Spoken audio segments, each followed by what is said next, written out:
Hello everyone, mathematics की class में आपका हार्दिक स्वागत है।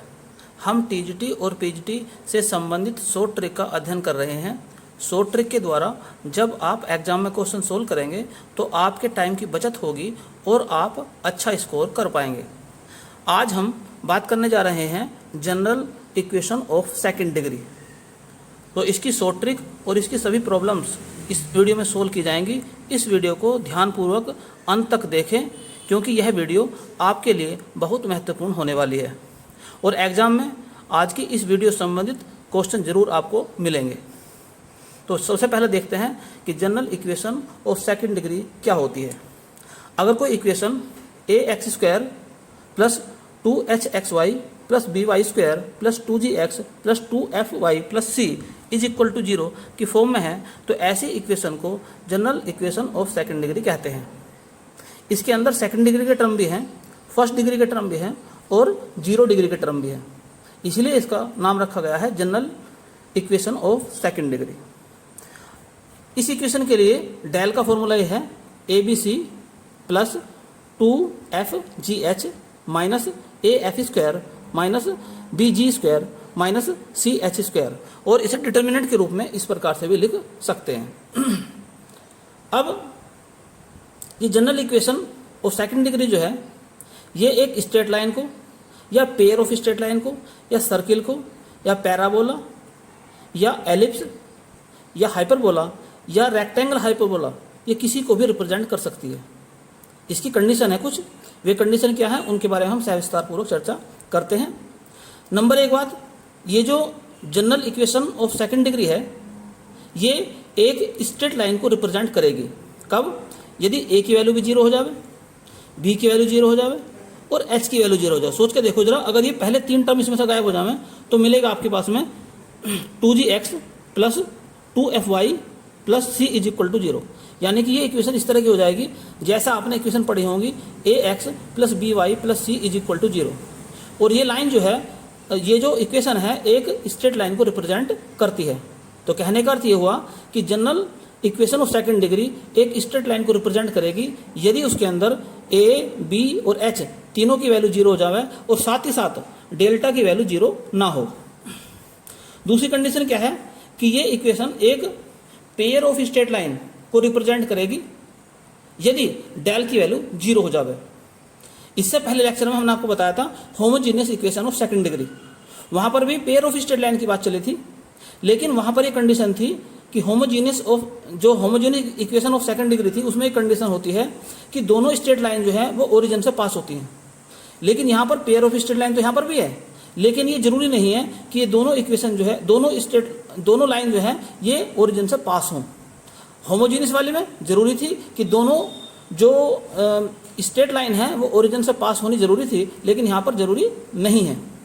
अब ये तो दो स्ट्रेट लाइन है, इनके बीच का एंगल कैसे निकालते हैं? वहां पर भी एंगल का सूत्र था, वहां पर एंगल का सूत्र था उन दो स्ट्रेट लाइन के लिए जो ओरिजिन से पास हो रही थी। यहाँ पर उन दो स्ट्रेट लाइन के बीच का एंगल है जो ओरिजिन से पास हो भी सकती हैं और नहीं भी हो सकती हैं। तो फॉर्मूला जो वहां पर था यही फॉर्मूला है, tan theta is equal to 2 into H square minus A B का under root upon A plus B. और ये दोनों लाइन जो पेयर ऑफ स्ट्रेट लाइन, ये दोनों लाइन जो है परपेंडिकुलर होंगी यदि a प्लस बी की वैल्यू 0 हो जावे। तो यदि a प्लस बी की वैल्यू 0 हो जावे तो ये दोनों लाइन जो है परपेंडिकुलर होंगे और साथ ही साथ क्या बताया हमने कि डेल की वैल्यू भी 0 होनी चाहिए। तो ये इक्वेशन जो है एक पेयर ऑफ स्ट्रेट लाइन को रिप्रेजेंट करेगी यदि डेल की वैल्यू 0 हो जाए। यहाँ पर नेक्स्ट कंडीशन है कि यदि a और b दोनों इक्वल हो और साथ ही साथ h की वैल्यू 0 हो और डेल की वैल्यू 0 ना हो तो ये एक सर्किल को रिप्रेजेंट करती है। फोर्थ कंडीशन ये है यदि H square minus A B की वैल्यू 0 के बराबर हो और डेल की वैल्यू 0 ना हो तो ये एक पैराबोला को रिप्रेजेंट करती है। और यदि H square minus A be less than 0 अर्थात नेगेटिव हो और डेल की वैल्यू 0 ना हो तो ये एक एलिप्स को रिप्रेजेंट करती है। नेक्स्ट कंडीशन में क्या है, यदि H square minus A B की वैल्यू ग्रेटर देन 0 हो अर्थात पॉजिटिव हो और डेल की वैल्यू 0 ना हो तो ये रिप्रेजेंट करती है एक हाइपरबोला को। हाई मतलब अधिक, अर्थात यहाँ पर अधिक होनी चाहिए और एलिप्स में कम होनी चाहिए। नेक्स्ट कंडीशन है कि यदि H square minus A B 0 के बराबर ग्रेटर देन 0 तो है यानी पॉजिटिव तो है और साथ ही साथ a प्लस बी की वैल्यू 0 भी है और डेल की वैल्यू 0 नहीं है तो ये एक रेक्टेंगुलर हाइपरबोला को रिप्रेजेंट करती है। इस पॉइंट को इसको एक साथ मिलाकर देखिए जरा, a plus B is equal to zero, यहाँ पर भी a plus B is equal to zero है। दोनों में क्या डिफरेंस है कि यदि डेल की वैल्यू जीरो है तो ये एक रेक्टेंगुलर हाइपरबोला को रिप्रेजेंट करती है, और यदि डेल की वैल्यू जीरो, सॉरी यहाँ पर डेल की वैल्यू जीरो नहीं है, और यदि डेल की वैल्यू जीरो है तो ये एक पेयर ऑफ स्ट्रेट लाइन को रिप्रेजेंट करेगी। तो a प्लस बी की वैल्यू अगर जीरो है और साथ ही साथ डेल की वैल्यू जीरो है तो पेयर ऑफ स्ट्रेट लाइन। अगर a प्लस बी की वैल्यू जीरो है लेकिन डेल की वैल्यू जीरो नहीं है तो रेक्टेंगुलर हाइपरबोला को रिप्रेजेंट करती है। अगर दोनों लाइन एक दूसरे के पैरेलल हैं, यहाँ पे कंडीशन क्या थी, दोनों लाइन एक दूसरे के परपेंडिकुलर थी तो a प्लस बी की वैल्यू जीरो है। यदि दोनों लाइन एक दूसरे के पैरेलल हैं तो कंडीशन क्या है, a upon H is equal to H upon B is equal to G upon F, या कह लो H square is equal to A B, और डेल तो जीरो होना ही चाहिए। अब अगर ये लाइन पैरेलल है, इसके लिए तीनों कंडीशन है नीचे वाली, अगर दोनों लाइन पैरेलल हैं तो उन पैरेलल लाइन के बीच की डिस्टेंस क्या होगी, और यदि पैरेलल नहीं है तो किसी पॉइंट पे काटेंगे तो उनका पॉइंट ऑफ इंटरसेक्शन क्या होगा। तो अगर दोनों लाइन पैरेलल हैं तो उनके बीच के डिस्टेंस का सूत्र होता है 2 into ji square minus A C upon A into A plus B, और सारे का अंडर रूट यहाँ पर है। या इसे ऐसे भी लिख सकते हैं G square minus A C upon H square plus A B का अंडर रूट और 2 से मल्टीप्लाई, इस प्रकार से भी लिख सकते हैं। अब यदि ये दोनों लाइन पैरेलल नहीं है, अगर पैरेलल है तो बीच की डिस्टेंस ये निकलेगी, अगर पैरेलल नहीं है तो ये एक दूसरे को किसी पॉइंट पर कट करेंगे। तो जिस पॉइंट पर ये एक दूसरे को कट करेंगी उस पॉइंट ऑफ इंटरसेक्शन को कैसे फाइंड करते हैं, तो उसकी एक ट्रिक आपके सामने मैंने लिखी है। मान लीजिए वो पॉइंट ऑफ इंटरसेक्शन जो है x1 y1 है, तो x1 का फॉर्मूला है a अपॉन एच, y1 का फॉर्मूला है b अपॉन एच, और यह इस प्रकार से भी लिख सकते हैं H square sorry F square minus B C upon H का अंडर रूट, और y1 की वैल्यू लिख सकते हैं हम G square minus A C upon H का अंडर रूट। अब सवाल ये है a b h ये क्या है, तो इनकी एक ट्रिक लिखी मैंने यहाँ पर। पहले लिखेंगे a b c f g h, इसी सीक्वेंस में लिखेंगे। जो रेड कलर का है ये a है, तो यहाँ पे क्या ट्रिक है इसकी, b की मल्टीप्लाई g से करेंगे तो bg आ जाएगा, और बचे हुए इसके दो जो हैं इनकी मल्टीप्लाई करके माइनस कर देंगे, यानी कि f और h की मल्टीप्लाई करके माइनस कर देंगे। तो ये तो तरीका हो गया a निकालने का। अब b कैसे निकालते हैं, b निकालते हैं, ब्लैक वाला है तो ब्लैक सिंबल से रिप्रेजेंट करा मैंने इसको, तो a की मल्टीप्लाई करेंगे f से, और f के अलावा क्या बच गया हमारे पास में, g और h बच गए, तो g और h की मल्टीप्लाई करके माइनस कर देंगे। और h जो है, जो यहाँ पर भी h है, यहाँ पर भी h है, यहाँ पर भी h है, जो कैपिटल h लिख रखा है मैंने, इसका अर्थ होता है H square minus A B. तो जब आप इस ट्रिक के द्वारा न्यूमेरिकल करते हैं तो आपकी कैलकुलेशन बहुत आसान हो जाएगी। इसी वीडियो में हम इस तरह से आपको क्वेश्चन सोल्व करके भी दिखाएंगे, और भी भिन्न भिन्न टाइप के क्वेश्चन आपके सामने आएंगे जो वेरी वेरी मोस्ट इंपॉर्टेंट है, और एग्जाम में आप जब करेंगे तो उनकी एक शॉर्ट ट्रिक आपको बताई जाएगी करने की। तो इस वीडियो को ध्यानपूर्वक आप देखते रहें। तो आइए शुरू करते हैं कि इससे संबंधित न्यूमेरिकल यानी क्वेश्चन कैसे बनते हैं। तो पहला क्वेश्चन आपके सामने है जो कि TGT 2010 और 2009 में आया था। Equation ax square plus 2hxy plus by square plus 2fy plus c is equal to 0 represent a parabola if. तो क्या कहा है ना कि एक इक्वेशन दी है, ये एक पैराबोला को रिप्रेजेंट करती है, तो कंडीशन क्या होगी। तो फॉर पैराबोला,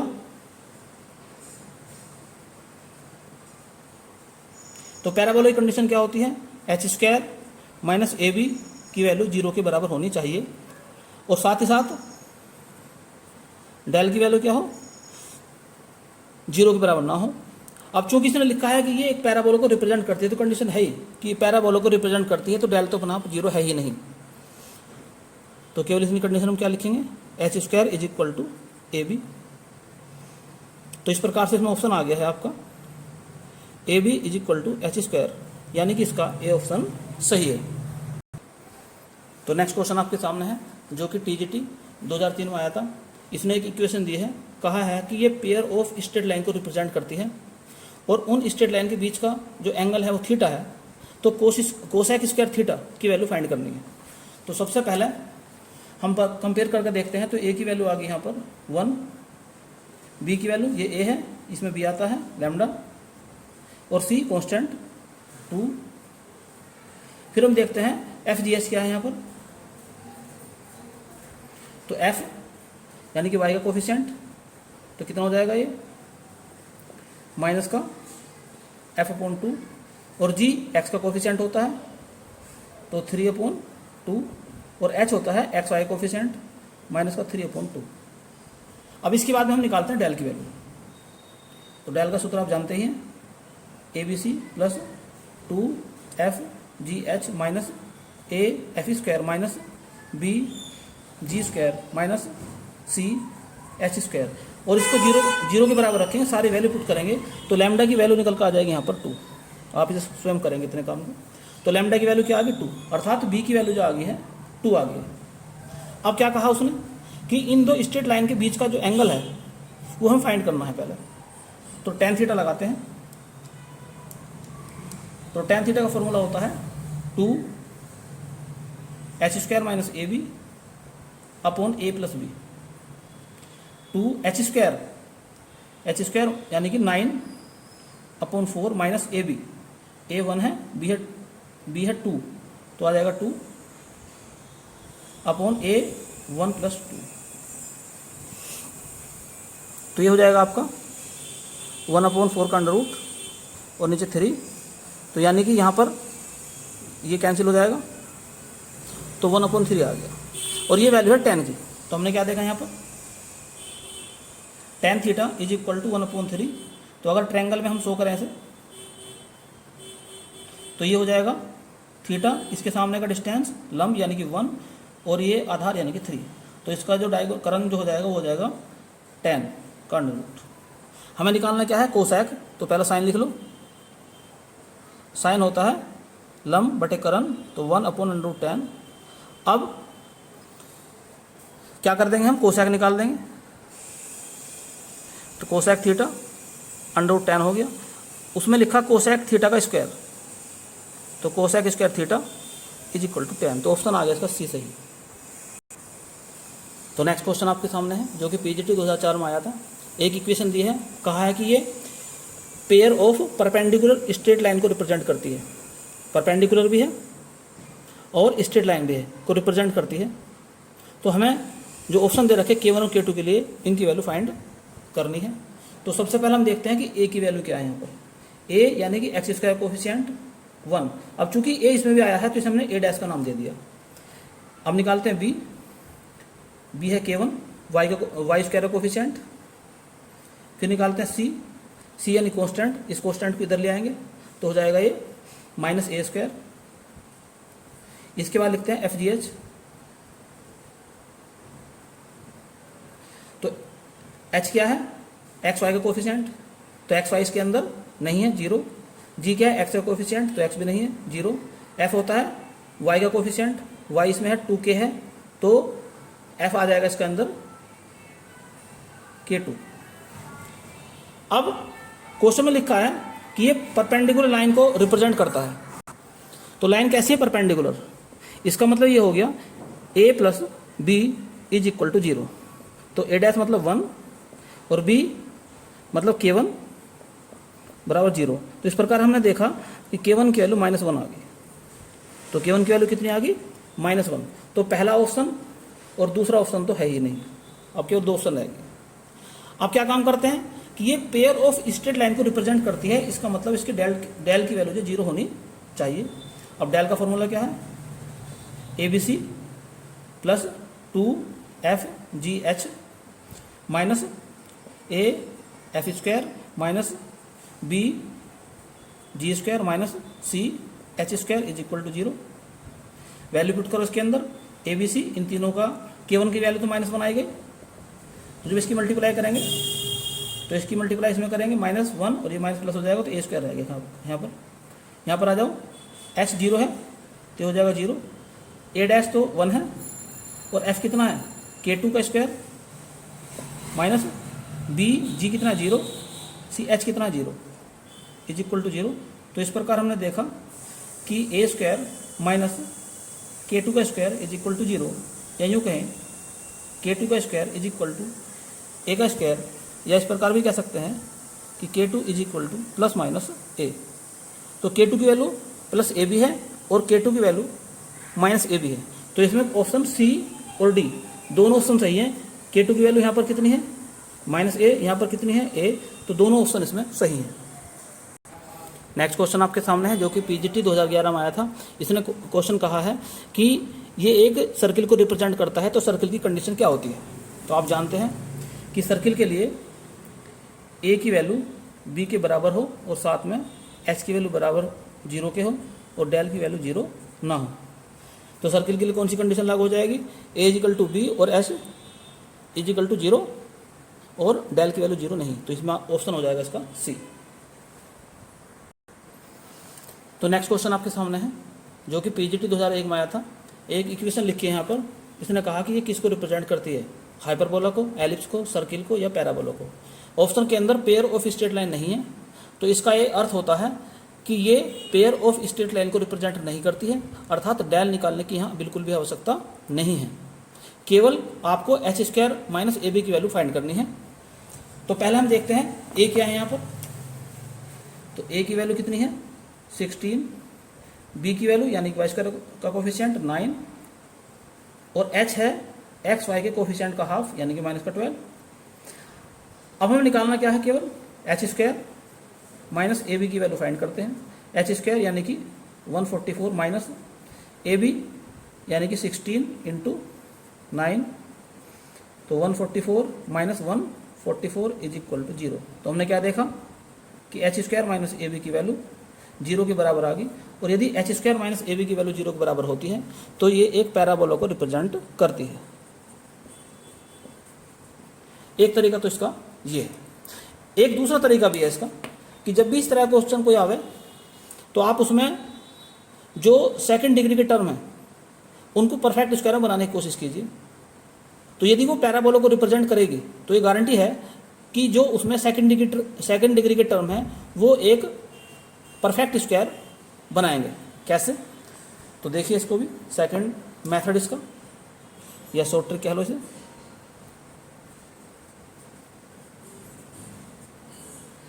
तो क्या काम करेंगे हम, सेकंड डिग्री टर्म इसमें से लेते हैं केवल ये। तो 16 X square minus 24 X Y plus 9 Y square, या ऐसे मैं लिख सकता हूँ 4 एक्स का स्क्वायर प्लस 3 वाई का square minus 2 into 4x into 3y। सोचो जरा, 4 से 12 दूनी 24, ठीक। तो ये बन गया 4x माइनस 3y में परफेक्ट स्क्वायर। और यदि जो सेकंड डिग्री टर्म है वो एक परफेक्ट स्क्वायर बनाते हैं तो ये एक पैराबोला को रिप्रेजेंट करता है। तो आप ऐसे भी इसे सोल्व कर सकते हैं। एक क्वेश्चन और आपके सामने सोल्व करता हूँ। इसमें भी लिखा है कि ये किसको रिप्रेजेंट करता है, ऑप्शन उसी प्रकार से दिए हैं इसमें भी। तो पहले निकालते हैं ए क्या है यहाँ पर 1, बी क्या है यहाँ पर 1, एच यहाँ पर है -1। अब हम निकालते हैं H square minus A B की वैल्यू। तो कैसे निकालेंगे एच स्क्वायर यानी कि 1 ए बी 1 इंटू 1, तो क्या आ गया 0। तो हमने ये देखा H square minus A B की वैल्यू 0 आ गई, तो ये एक पैराबोला को रिप्रेजेंट करेगी। अब ट्रिक के द्वारा देखते हैं इसको, जो मैंने आपको बताया अभी कि ट्रिक के द्वारा इसे चेक करके देखते हैं। तो सेकंड डिग्री टर्म लेते हैं, तो X square minus 2 X Y plus Y square is equal to, तो ये क्या बन गया एक्स माइनस वाई का होल स्क्वायर बन गया यानी कि परफेक्ट स्क्वायर हो गया। तो ये भी एक पैराबोला को रिप्रेजेंट करेगा। तो आप इस प्रकार से इसे कर सकते हैं। नेक्स्ट क्वेश्चन आपके सामने है। इसमें पूछा है कि ये इक्वेशन जो है किसको रिप्रेजेंट करती है। ऑप्शन वही दिए हैं जिसमें कि पेयर ऑफ स्ट्रेट लाइन नहीं दिया है। तो इस इक्वेशन को सोल्व करके देखते हैं। पहले दोनों तरफ का स्क्वायर कर देते हैं, तो क्या मिलेगा हमें A X plus B Y plus 2 A X into B Y is equal to 1। अब क्या काम करते हैं इसमें, 2 ए बी एक्स वाई एक साथ लिख सकते हैं इस प्रकार से, माइनस ए एक्स प्लस बी वाई। फिर से स्क्वायर करो, जैसे स्क्वायर करेंगे तो 4 ए बी एक्स वाई पहले का स्क्वायर 1, दूसरे का स्क्वायर हो जाएगा A X plus B Y का square minus 2 into 1 into A X plus B Y. अब इसे सरल करते हैं जरा। तो 4ab X Y is equal to 1 plus, इसका स्क्वायर खोल दो, A square X square plus B square Y square plus 2ab X Y minus 2ax minus 2b Y. ये 4ab एक्स वाई है, ये 2ab एक्स वाई है, तो इधर से कट के तो 2 रह जाएगा यहाँ पर, तो रह जाएगा यहाँ पर 2ab X Y is equal to 1 plus A square X square plus B square Y square minus 2ax minus 2b Y. इस साइड को इधर ले जाओ तो मिलेगा हमें ए एक्स का स्क्वायर प्लस बी वाई का square plus 2ab X Y, ये माइनस का होगा इधर जाकर, और माइनस का है 2ax माइनस का है 2by प्लस का 1 इज इक्वल टू 0। अब इसमें सेकंड डिग्री का टर्म जो है इन्हें देखते हैं, तो क्या मिलेगा हमें ax माइनस बी वाई का होल स्क्वायर, यानी कि परफेक्ट स्क्वायर बन गया। तो ये जो दी हुई इक्वेशन है ये एक पैराबोला को रिप्रेजेंट करेगी। तो नेक्स्ट क्वेश्चन आपके सामने है जो कि पीजीटी 2003 में आया था। इसमें पूछा गया है कि ये जो कोनिक है ये किसको रिप्रेजेंट करती है, एलिप्स को, हाइपरबोला को, पैराबोला को, या पेयर ऑफ स्ट्रेट लाइन को। तो सबसे पहले हम चेक करते हैं ABC। तो A की वैल्यू 3 है, B की वैल्यू -3 है और C की वैल्यू है यहाँ पर 8। फिर देखते हैं FGH। तो F कितना है यहाँ पर, तो H जो होता है वो एक्स वाई का कोफिशिएंट यानी कि -4, और x का कोफिशिएंट क्या होता है वो g होता है तो 5, y का कोफिशिएंट f होता है तो ये हो जाएगा -13/2।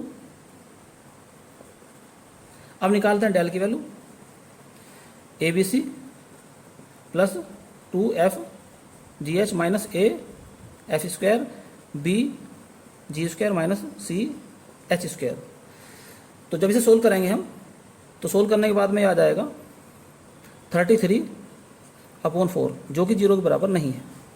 तो एक ऑप्शन तो इसमें कैंसिल हो गया कि डेल की वैल्यू 0 के बराबर नहीं है, तो ये पेयर ऑफ स्ट्रेट लाइन को रिप्रेजेंट नहीं करता है। अब क्या निकालना पड़ेगा हमें, अब निकालना पड़ेगा केवल h स्क्वायर माइनस AB। तो निकालते हैं h स्क्वायर माइनस AB, तो h का स्क्वायर कर दो तो 16 माइनस A 3B -3, तो कितना हो जाएगा ये 16 प्लस 9 यानी कि ये आ गया आपको 25। तो इस प्रकार से हमने देखा कि h square minus AB greater than 0 है। और साथ ही साथ एक चीज़ और यहाँ पर नजर आ रही है हमें कि यदि हम a और प्लस b को जोड़ के देखते हैं, a प्लस b को जोड़ के देखते हैं तो ये आ जाता है 0, क्योंकि ये 3 ये -3। तो दो कंडीशन है, साथ में क्या है कि डेल की वैल्यू जो 0 के बराबर नहीं है। तो ये कौन सी कंडीशन होती है, ये होती है रेक्टेंगुलर हाइपरबोला। तो इसमें रेक्टेंगुलर हाइपरबोला है नहीं, केवल हाइपरबोला है, तो इसका ऑप्शन जो है बी सही है। तो नेक्स्ट इंटरेस्टिंग क्वेश्चन आपके सामने है, ये कहा है कि ये इक्वेशन जो है एक हाइपरबोला को रिप्रेजेंट करती है, तो निम्नलिखित में से कौन सा ऑप्शन सही है। तो जैसे कि आपको पता है h स्क्वायर माइनस AB निकालते हैं वो ग्रेटर दैन होता है 0 के। तो आपको देखने में ऐसा लगेगा जैसे कि इसका डी ऑप्शन सही है, ग्रेटर दैन इस पर आ रहा, बट नहीं। हाइपरबोला की कंडीशन क्या बताई थी मैंने,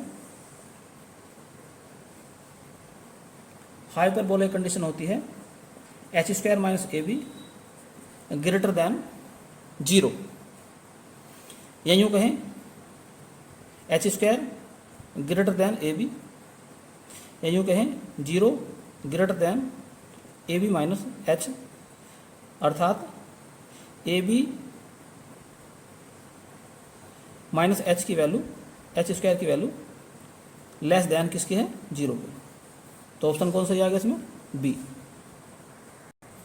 नेक्स्ट क्वेश्चन आपके सामने है, पीजीटी 2005 में आया था। ये जो इक्वेशन दी है ये पैरेलल लाइन को रिप्रेजेंट करती है, तो उन पैरेलल लाइन के बीच का डिस्टेंस फाइंड कीजिए। ऑप्शन में दे रखे थे, डायरेक्ट ऑप्शन था, तो डी की फॉर्मूला होता है 2 into ji square minus A C upon A plus B का अंडर रूट। तो उनमें से एक ऑप्शन ये भी था, तो यही ऑप्शन सही है। नेक्स्ट क्वेश्चन आपके सामने है जो कि पीजीटी 2004 में आया था। ये इक्वेशन दी है, कहा है कि जो इसके द्वारा दो लाइन रिप्रेजेंट होती हैं पैरेलल लाइन, उनके बीच का डिस्टेंस फाइंड कीजिए। तो उनके बीच के डिस्टेंस निकालिए। तो सबसे पहले निकालते हैं हम ए बी सी। ए की वैल्यू 1, बी की वैल्यू 9 और सी की वैल्यू -4। अब लिखते हैं एफ जी एच।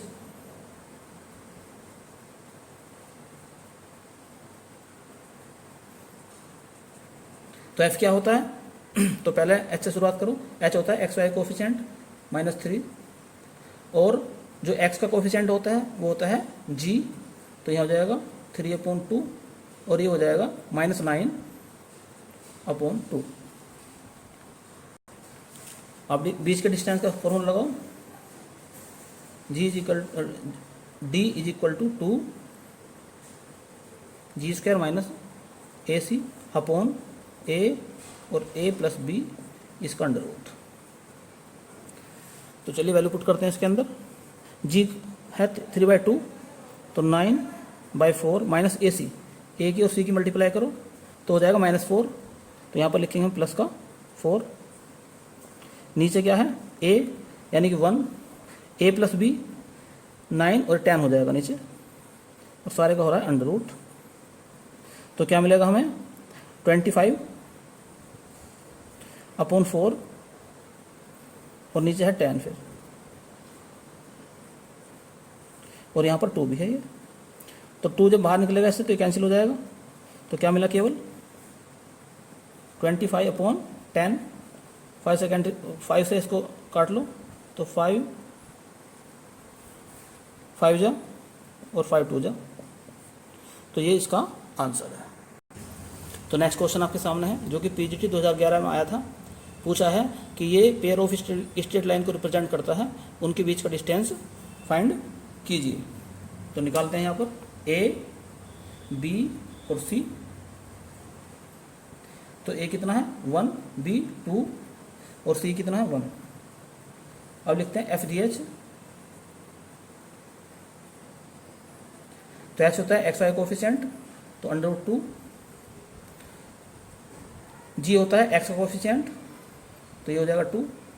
वाई का कोफिशिएंट कहाँ पर है, यहाँ पर है वाई का कोफिशिएंट, तो 2√2। अब हम निकालते हैं बीच की डिस्टेंस का फॉर्मूला। तो D is equal to 2 G square minus A C upon A into A plus B का अंडर रूट।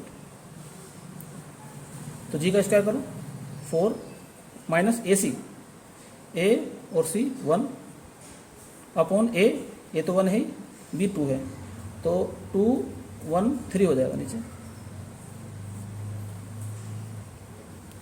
तो ऊपर कितना रह गया 3 -3 और बाहर तो 2 है ही, तो आंसर आ गया इसका 2। तो नेक्स्ट क्वेश्चन आपके सामने है। कहा है इसने कि ये दो लाइन को रिप्रेजेंट करता है, तो उन दोनों लाइनों का पॉइंट ऑफ इंटरसेक्शन याद कीजिए। तो पॉइंट ऑफ इंटरसेक्शन कैसे निकालें, पहले हम लिखते हैं ए। ध्यानपूर्वक समझना इस क्वेश्चन को, इंपॉर्टेंट क्वेश्चन है। बी सी, ए की वैल्यू है 2, बी की वैल्यू भी 2 है और सी की वैल्यू है 1। अब लिखते हैं एफ जी एच।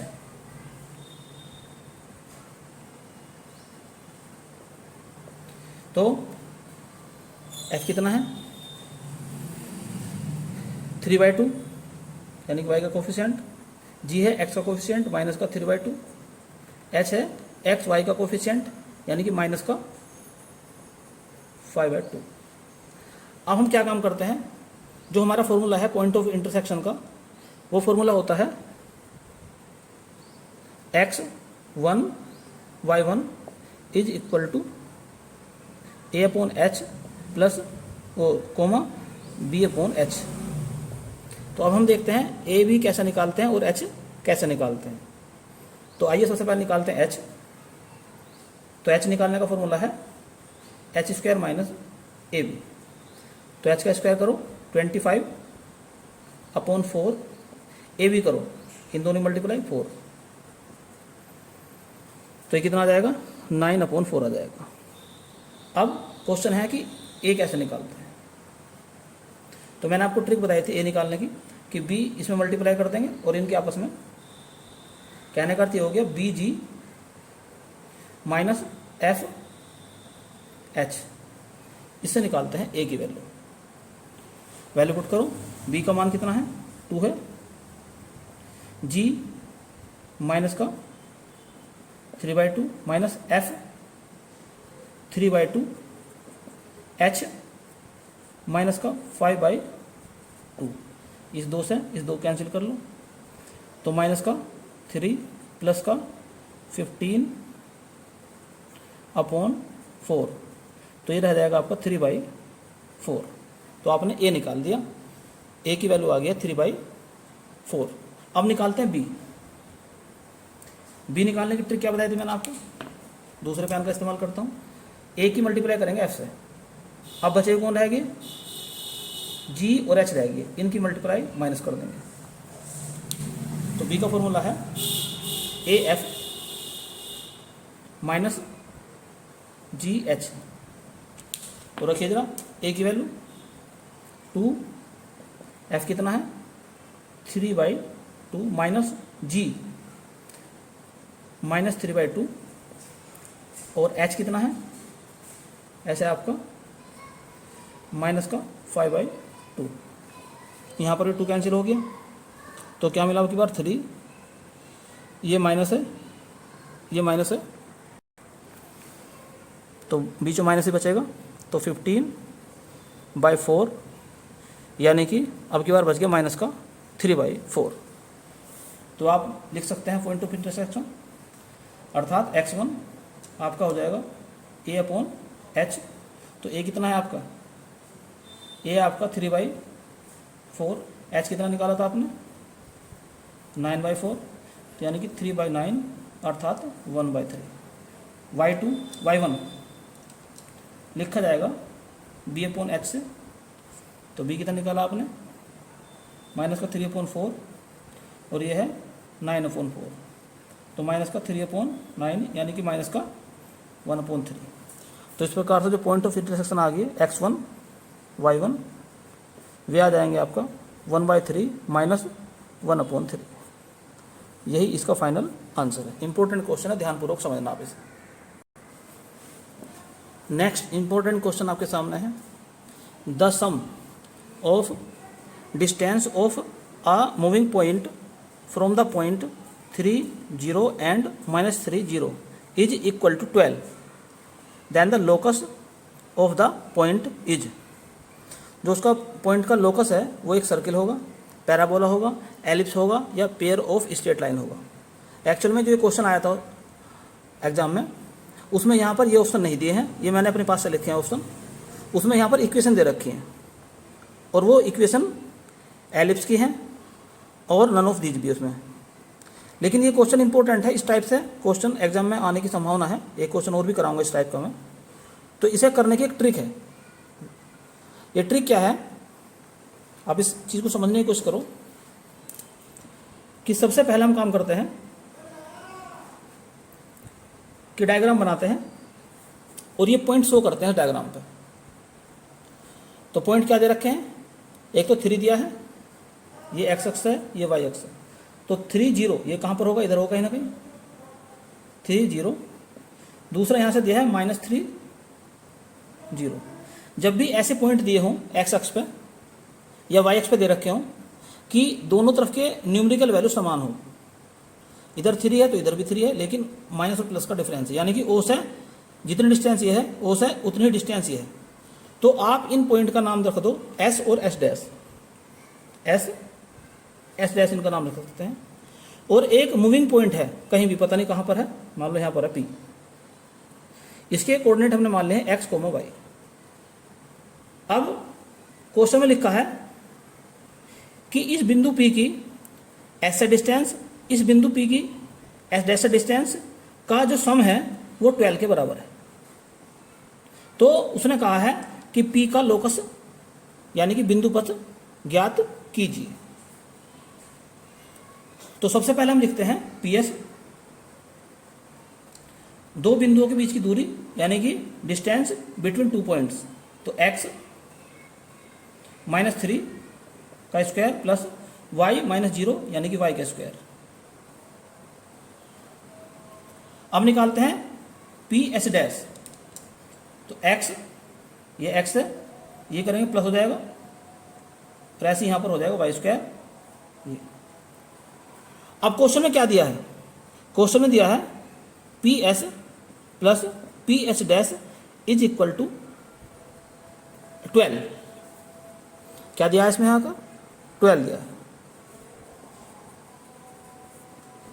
और हम निकालते हैं S और S डैश के बीच की डिस्टेंस। S से S डैश के बीच की डिस्टेंस कितनी है, यहाँ से यहाँ तक की 3 है, यहाँ से यहाँ तक की 3 है, तो 6 होगी। तो आपने क्या देखा कि PS plus PS dash greater than है S डैश थे।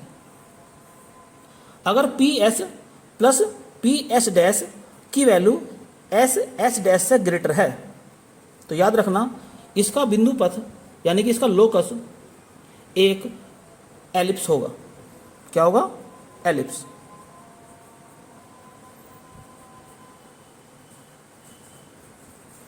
एक बात। दूसरी बात क्या है, तो यहां तो ऑप्शन में सी आ गया। दूसरी बात यह है, ये नोट पॉइंट में याद रखना बात, कि यदि ऐसा हो जाएगा,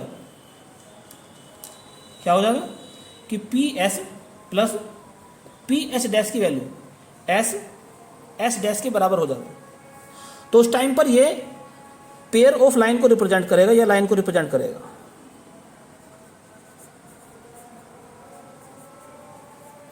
पेयर ऑफ स्ट्रेट लाइन या लाइन को रिप्रेजेंट करेगा।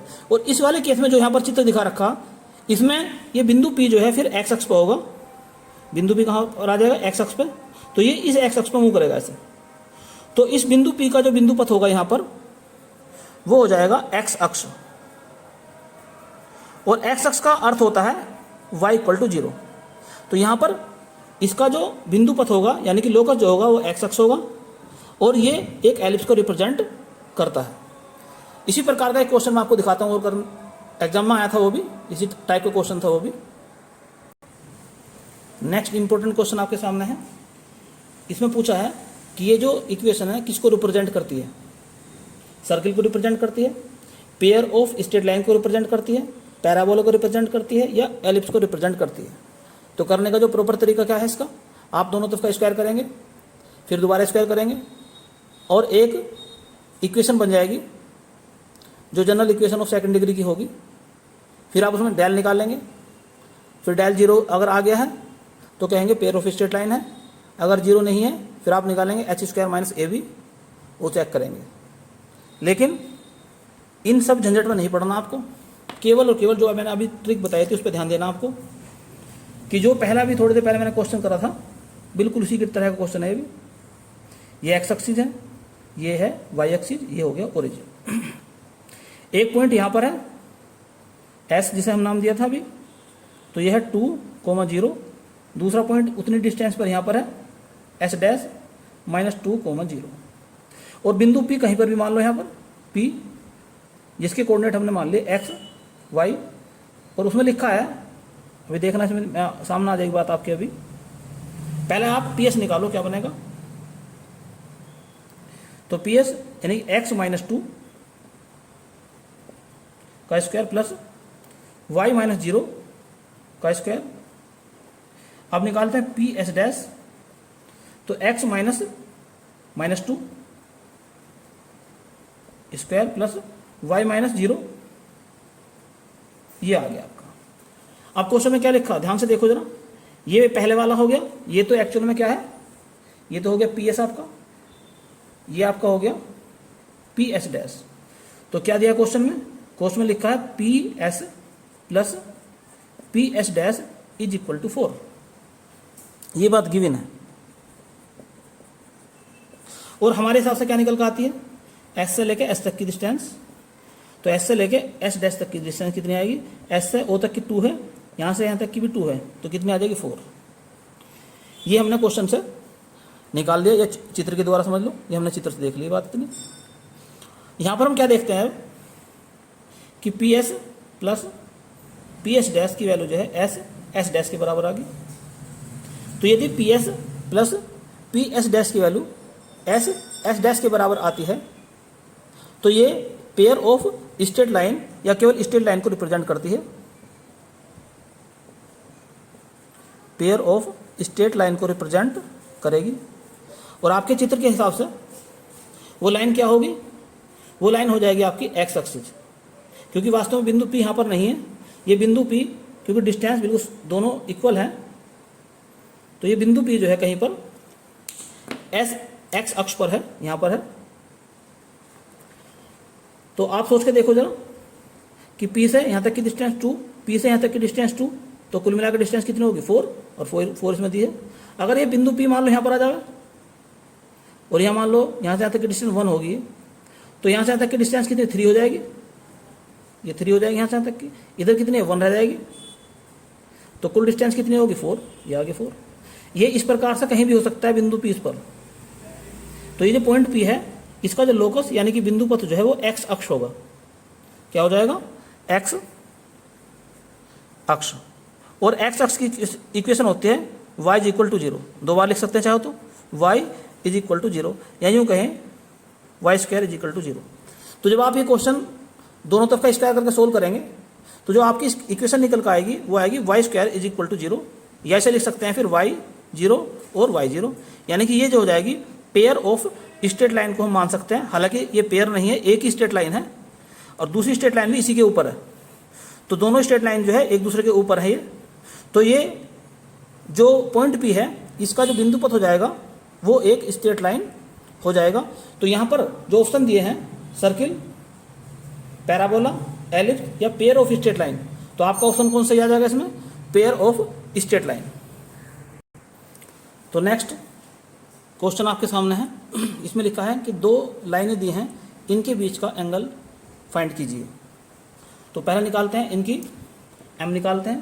तो जो पहली इक्वेशन है इसे मैं इस प्रकार से लिख सकता हूँ कि 2y is equal to 4x plus 5 या y is equal to 2x plus 5/2। तो एक्चुअल में ये हो गया m1x, तो यहाँ पर m1 की जो वैल्यू आगे निकल कर 2 आ गई। दूसरी इक्वेशन जो दी है इसे मैं इस प्रकार से लिख सकता हूँ 3x प्लस 7, तो ये हो जाएगा आपका m2x। तो हम ये कह सकते हैं कि m2 की वैल्यू यहाँ पर आ गई 3। तो अगर 2 इक्वेशन दी हुई हैं और उनकी जो प्रवणताएं हैं, एक की m1 है और दूसरे की m2 है, तो उनके बीच का कोण थीटा इस सूत्र से निकालते हैं m1 minus m2 upon 1 plus m1 m2, इस और मोड लगा देंगे, यानी कि पॉजिटिव लिया जाएगा, निगेटिव नहीं लिया जाएगा। m1 की वैल्यू कितनी है 2 है, माइनस इसकी वैल्यू कितनी है m2 की, वो 3 है, upon 1 plus m1 2 into minus 3, तो ऊपर कितना हो जाएगा, ऊपर हो जाएगा 5, नीचे कितना हो जाएगा, नीचे भी 5 हो जाएगा 1। और tan थीटा में अगर tan थीटा की वैल्यू 1 है तो थीटा की वैल्यू कितनी हो जाएगी यहाँ से 45 डिग्री या π/4। तो इसका जो ऑप्शन था 45 डिग्री वो ऑप्शन सही है। तो नेक्स्ट क्वेश्चन आपके सामने है जो कि TGT 2016 में आया था। इसने लिखा है if delta is equal to this then, ये जो अगर पेयर ऑफ पैरेलल लाइन को रिप्रेजेंट करे, क्या लिखा, पैरेलल लाइन को रिप्रेजेंट करता है तो कौन सी कंडीशन सही है। तो अगर लाइन को रिप्रेजेंट पेयर लाइन को रिप्रेजेंट करता है तो डेल्टा की वैल्यू 0, बात तो ये सही है। लेकिन फिर पहले क्या दिया कि वो लाइन तो है ही, 2 पैरेलल लाइन तो है ही, तो पैरेलल लाइन की बात चल रही है और यहाँ तो 4 पैरेलल लाइन्स क्या कंडीशन होती है, h² minus AB is equal to 0, और साथ में डेल्टा की वैल्यू जो है वो 0 होनी चाहिए। अब h² is equal to AB, क्योंकि डेल्टा तो वो पैरेलल जो लाइन को रिप्रेजेंट करेगा तो डेल्टा 0 होगा। अगर लाइन को रिप्रेजेंट करेगा, और उसने कह दिया कि लाइन तो है तो डेल्टा तो जीरो है, तो इसके ऑप्शन की कोई आवश्यकता नहीं है। केवल और केवल क्या सही है बात है, H square is equal to A B, तो ऑप्शन इसका बी सही है। अगर वो लाइन ना लिखता तब ऑप्शन इसका ए भी सही हो सकता था, लेकिन उसने लिखा है कि ये पैरेलल लाइन तो है ही, तो अगर ये पैरेलल लाइन है, दो लाइन तो है ही, इसका मतलब क्या हो गया कि डेल्टा की वैल्यू तो जीरो है ही। उसके अलावा कंडीशन क्या है, H square is equal to A B, तो चाहो तो दोनों ऑप्शन मान सकते हैं या प्रॉपर ऑप्शन इसे बी मान सकते हैं। तो नेक्स्ट क्वेश्चन आपके सामने है जो कि पीजीटी 2013 में आया था। एक इक्वेशन लिखी है इसने, y is equal to mod x minus 2, और जो x की वैल्यू है वो 0 से लेकर 4 के बीच में है। तो ये किसको रिप्रेजेंट करती है?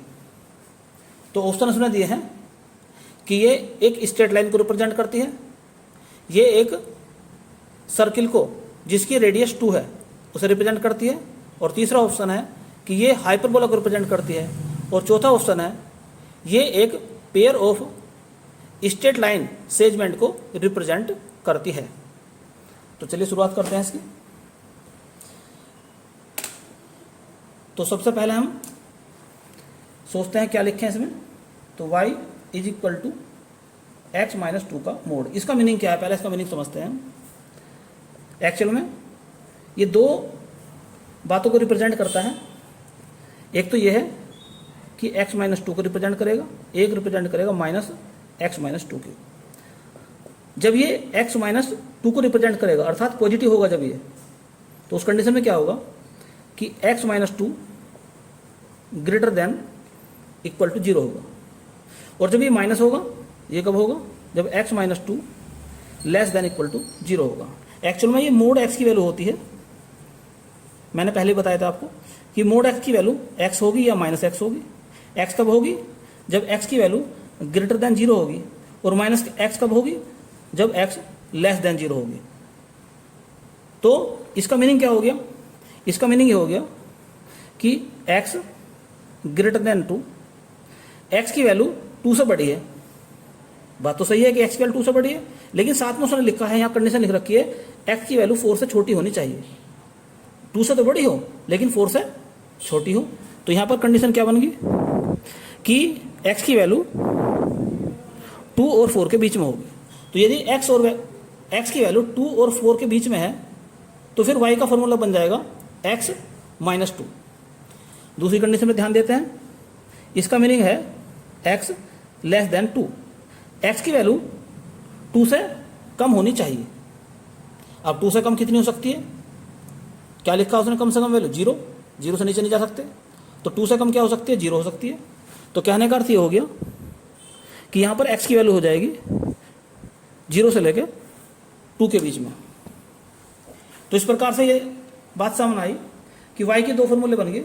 एक तो बन गया x माइनस 2, ये कब लगाया जाएगा, जब x की वैल्यू 2 और 4 के बीच में होगी, और दूसरा जो y की फॉर्मूला बना माइनस x प्लस 2, ये कब लगाया जाएगा, जब x की वैल्यू 0 और 2 के बीच में होगी। तो इस प्रकार से हम ये कह सकते हैं कि जो दी हुई इक्वेशन है वो तो दो लाइन को रिप्रेजेंट करती है इस इंटरवल के अंदर, और वे दो लाइन कौन कौन सी हैं, एक है x माइनस 2, दूसरी लाइन है माइनस x प्लस 2।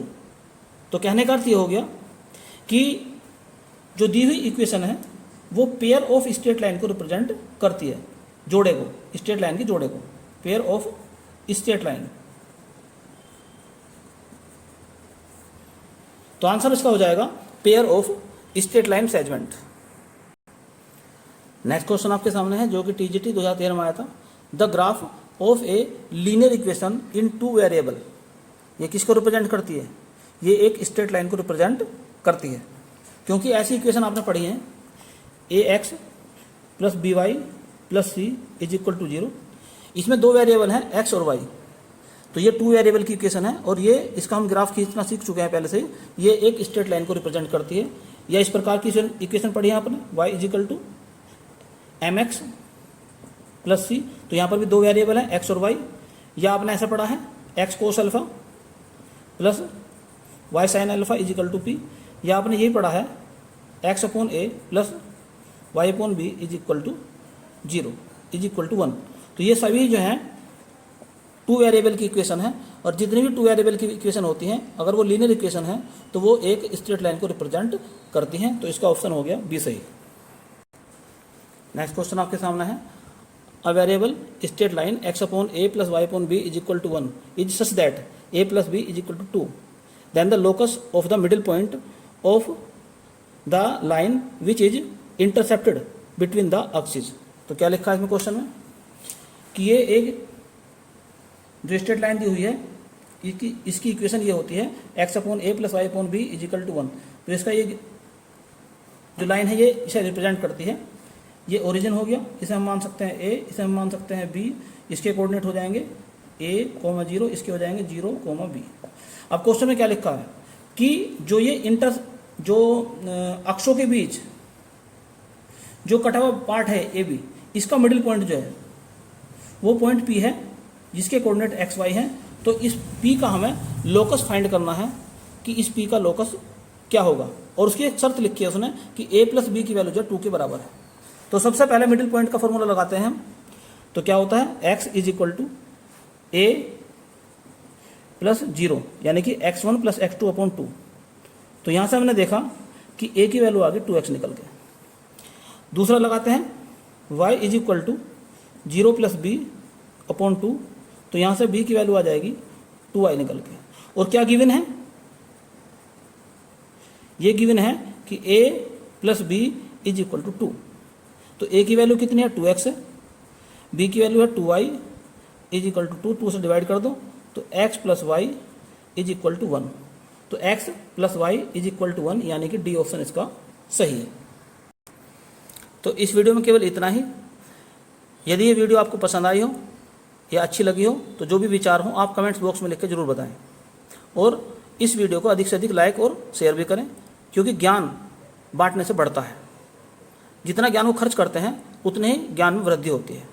और यदि चैनल अभी तक आपने सब्सक्राइब नहीं किया है तो चैनल को सब्सक्राइब कर लें और साथ ही साथ बेल आइकन का बटन भी दबा दें, ताकि समय समय पर आपको नई नई और महत्वपूर्ण जानकारियाँ प्राप्त होती रहें। धन्यवाद।